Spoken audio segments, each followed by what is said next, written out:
The last discrete distribution we cover in this chapter is what we call negative binomial distribution.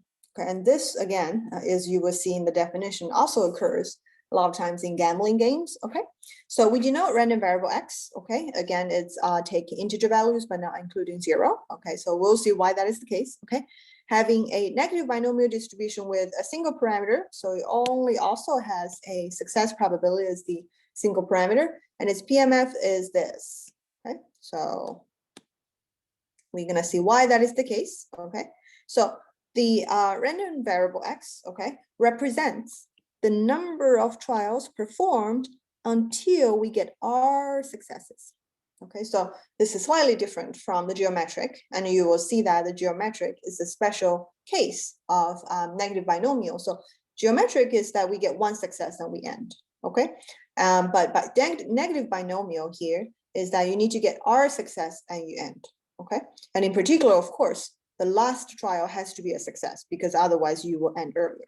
Okay, so that's the only thing that we need to keep in mind when we think about why the PMF in this way.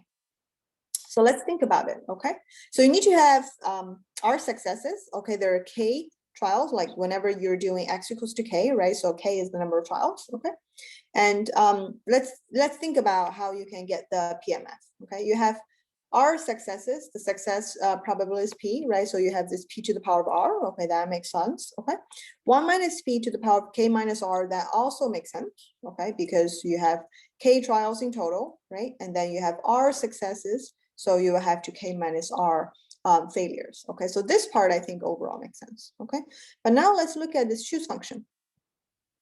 Okay, so there needs to be a choose function because, well, when you do k trials in total, right, you're getting r successes among them. You don't know where exactly those success going to occur, right? And then we know that choose function going to give us a number of ways that r success going to happen out of the k trials. Okay, so that's why there's a choose function. But the choose function is pretty special here. We're not doing like, say, k choose r. Okay, because k choose r, that is giving you the number of ways that you can have r successes out of k trials. Okay, but for us, remember, x represents the number of trials performed until we get r success. And I just said earlier that the last trial has to be a success because otherwise you're going to end the game early, right? So instead of doing k choose r, we're doing k minus 1 choose r minus 1 because the last trial has to be a success, right? So the remaining r minus 1 successes will have to happen in the first k minus 1 trial. Okay, so keep in mind, we need to have a choose function because there are multiple ways to get that kind of combination, right? And then in particular, we're not doing k choose r, we're doing k minus 1 choose r minus 1 because the last trial has to be a success. Okay, all right, so keep that in mind. Okay, it is well defined, it's not required, so don't worry about knowing how to show this. Okay, and the connection between the negative binomial and the geometric, like I said, is negative binomial is broader. Okay, geometric is a special case for a negative binomial when n equals to 1. Okay, and I guess I would also add quickly, earlier I just forgot to mention this, that the range of k, because r is the number of successes, right? So it has to be starting from r. Okay, so when you're working with a particular one, then just pay attention to the range of it. Okay, and we're also going to just mention this property. So they're not required, so feel free to check out the textbook for exercising, okay, of doing some exercise of doing derivations if you want. Okay, so the mean of it is r over p, okay, and the variance of it is r times 1 minus p over p to the power of 2. Okay, and like we showed earlier, that for the geometric distribution, the mean is 1 over p, and then the variance is 1 over p, or 1 minus p over p squared. So remember, geometric is a special issue, right? A special case of the negative binomial distribution. So we are really just talking about a r equals to 1 in this case, because you get one success, right? And then you're getting the same matching over here. Okay. All right. Lastly, I want to show you some PMF. Okay. So remember, for the negative binomial distribution, we have the success probability, okay? But we also have R, which is the number of successes that you want, okay? So in fact, I should say that negative binomial has two parameters, okay, R and P, okay? And overall, we're showing you this different R and P combination, okay?